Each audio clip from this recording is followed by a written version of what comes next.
Hello mga kabibig! Welcome back sa ating bagong YouTube channel. Ito ang pinakamaingay na YouTuber sa balat ng YouTube. Ako si Kabibig, maglebak-lebak na tao with Evan. So eto na, grabe ang binulgar ni Attorney Harry Roque tungkol nitong si Ramil Madriaga. Ang daming mga lopses, ang daming mga mali-maling impormasyon daw, sabi ni Attorney Harry Roque. At yung mga iba na nag-research regarding kay Ramil Madriaga na kay affidavit. Tapos sinabi ni Ramil na classmate sila ni VP Sara sa SSC. Law ang kinuha nila noong year 1991. Paano? Si VP Sara, elementary pa yan. Diba? Kaya ang mga tao naguguluhan sa affidavit niya. Diba? So ito kabibig ha, ito yung pasabog ni Attorney Harry Roque. Hindi kilala ni VP Sara si Ramil Madriaga. At ito ha, sinampahan na pala niya ng kaso ni VP Sara kasi merong ginawa si Ramil Madriaga kay VP Sara. Nag-threat kay VP Sara. Grabe mabig. O panoorin natin sa Attorney Harry Roque sa kanyang pasabog tungkol kay Madriaga. Naku po, grabe naman po kayo. Nakakahiyan yung ginagawa ninyo. Ito kabibig ha. Manood tayo kay Attorney Harry Roque. Okay? Let's watch and listen. Pero siyempre, tuloy-tuloy pa rin po ang usapan natin tungkol sa ating mga buhay dito sa Pilipinas, sa buong mundo. No? Anyway, ang pag-usapan po natin ngayon ay ang pinaka-latest na black propaganda laban kay VP Sara na di umano ay siya tumanggap ng pera galing sa mga pogo at galing sa mga drug lords no, nung huling eleksyon. Well, unang-una po ha. Dapat po, bago tayo maniwala sa mga impormasyon ay pinapakalat laban kay VP Sara, dapat alam natin na talagang gusto sirain ng mga administration si VP Sara dahil ayaw nila na sumunod na maging leader itong si VP Sara. No? So talagang gagawin po nilang lahat para sirain siya. Lahat ang binato sa kanya, parang ako din binato ng lahat sa kanya, pero patuloy pa rin ang pagtitiwala ng ating mga kababayan kay VP Sara. So hindi na po ako nagugulat ito sa mga bagong karatang na siya daw ay tumanggap ng pera galing sa pogo at galing sa mga drug lords. Pero ang akin lang po, kakilala ko po kung sino yung Madriaga na nagsasabi na siya ay dating aide ni VP Sara. Well, unang-una po, sigurado po ako hindi yan naging aide. Yan po ay naging kasapi na isang tinatawag na ano tawag doon? Yung parang movement na sumuporta. Oo, sumuporta ang aking VP Sara. Pero ang pagkakaalam ko po, hindi siya personal nakakilala ni VP Sara. Dahil si VP Sara naman po, dati 2 million ang boto nakalap. Siguro naman po, 5 million, merong larawan na kasama siya, no? So kung meron mang larawan itong Ramil Madriaga nito, ay hindi po ako nagtataka dahil 5 billion people naman siguro po ang meron talagang larawan kasama si VP Sara, lalo na ng panahon ng eleksyon. No? Kaya talagang buhay politika po talaga yan. So, pero iba pong pagkakakilala ko sa kanya. Kilala ko po itong Madriagang ito dahil siya po isang akusado sa isang kaso na hanggang Setyembre ng taong ito ba o taong nakalipas, 2024, ako po ang personal naghahawak. Ngayon po, opisina ko pa rin ang naghahawak ng kaso laban sa kanya bilang private prosecutors under the direct and control and supervision of the public prosecutors. Ano po ang kasong yan? Ang kaso po ay 2 counts of kidnapping for ransom. Now, siyempre po, yan ay nakapagin sa hukuman. Hindi po natin po pwedeng sabihin kung siya ay guilty or not guilty dahil hindi pa po napapatunayan. Yan sa judice rule, no? At bawal sa akin bilang isang partido sa kaso na yan na sabihin siya ay guilty na. Pero dumaan po sa proseso naman itong kaso labang kay Ramil Madriaga at ang nangyari po dito ay humingi siya ng bail. Ayon po sa ating saligang batas, ang bail naman po is a matter of right except when evidence of guilt is strong, no, sa mga heinous crimes. At matapos siya humingi ng bail, yan po hindi napagbigyan ng hukuman dahil ang hukuman unbailable pala. Is strong. Ano ba yung mga ebidensya laban sa kanya? Well, kasama na po dyan yung positibong identification ng mga biktima ng kidnapping ng mga Filipino-Chinese na kasama nga si Ramil Madriaga, kasama yung kanyang pinsan na nangidnap sa kanila at iba pang mga physical evidence gaya ng mga text messages. No? So hanggang doon lang po ang sasabihin natin doon sa kaso. Pero ang nais kong ilinaw sa inyo, itong impormasyon na siya daw ay aid, ex-aid ni BP Sara. Yes. Po yan. Hindi po siya kakilala ni BP Sara. So sabihin ha, hindi siya kilala ni VP Sara. So walang connection or hindi friendship si Ramil Madriaga at VP Sara. Kung saan nilagay ni Ramil Madriaga na sa kanyang affidavit na magkakilala sila ni VP Sara. At ano pa to? Si Ramil Madriaga ay nasa PSG? Ang aking pagkakaalam. At pangalawa, kung hindi po ako nagkakamali, nagpa-blatter nga po si BP Sara ng grave threats laban dyan kay Ramil Madriaga kasi binantaan ang buhay ni BP Sara, binantaan din po ang buhay ko. So blatter, pinablatter na pala ni VP Sara itong si Madriaga kasi pinagtangkaan ang buhay ni VP Sara at ni Attorney Harry Roque. Grabe ang revelasyon na ito ni Harry Roque, ha? Binantaan pala ang buhay ni BP Sara at binablatter ni BP Sara. Natural. Pagbantaan yung buhay mo, delikado yung buhay mo. Alam mo naman kung anong klaseng tao si Ramil Madriaga at grupo niya. Binantaan ang buhay ni BP Sara, natural nagpa-blatter si BP Sara, including din pala si Atty. Harry Roque na yung buhay na nanganganib, mga kabibig.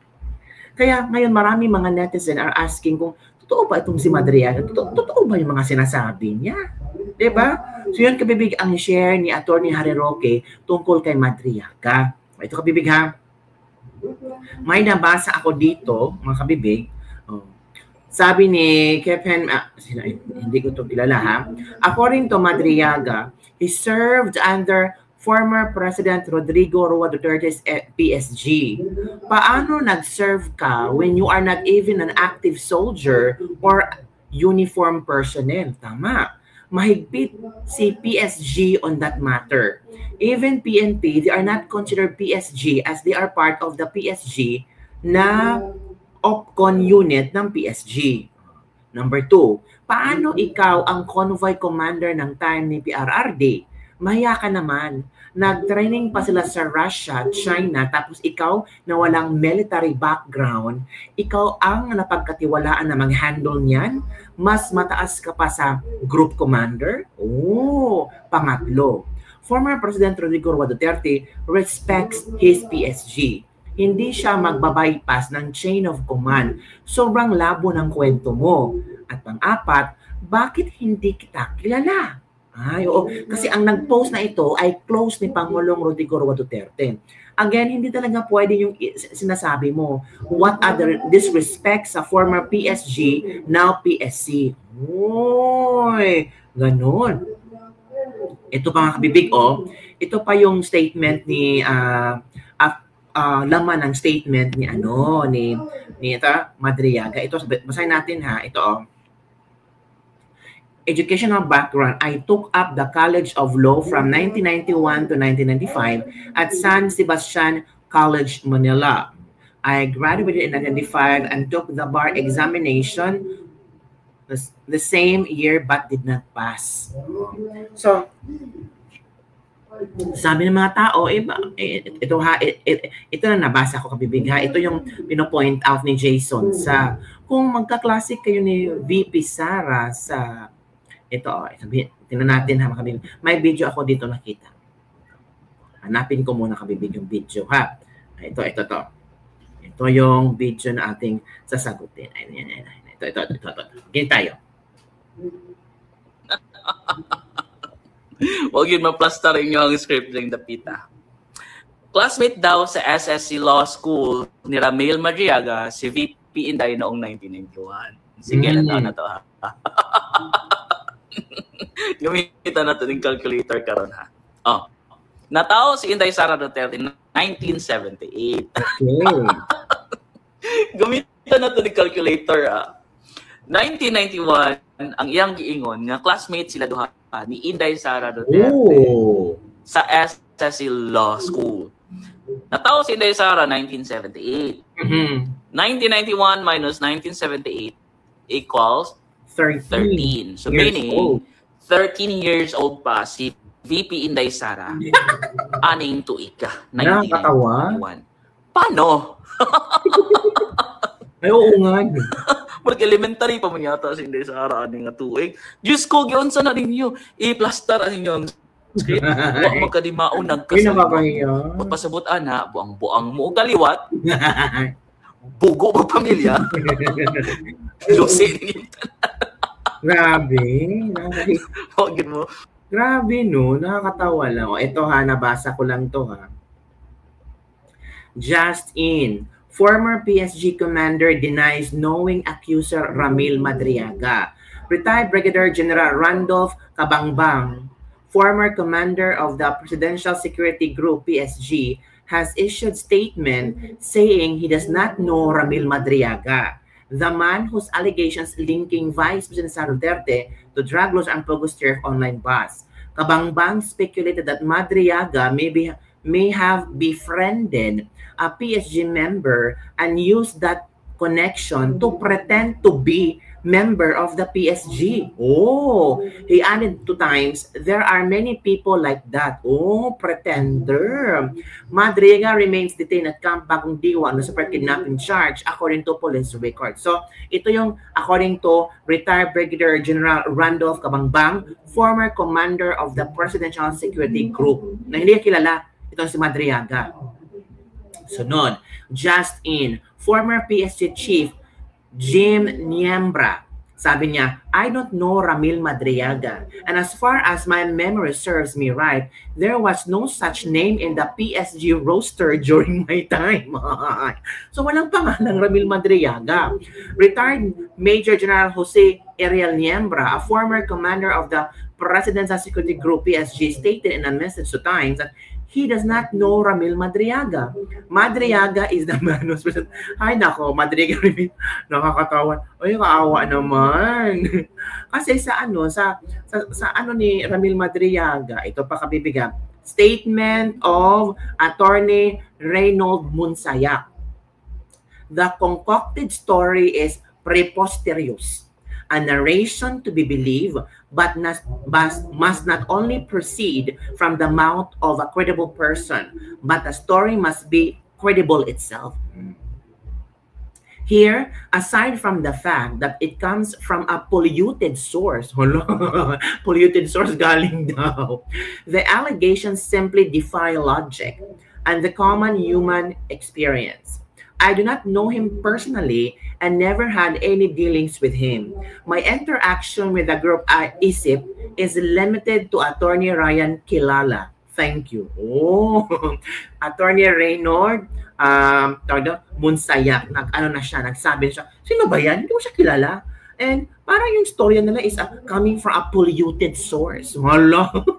Ito must not only proceed from a mouth of a credible person, but the story must be credible itself. Ito pa. Meron pa kabibig. From pahayag ni Colonel Raymond Dante P. La Chica. Kasi ang pangalan La Chica na meron na patik din sa affidavit ni Madriaga.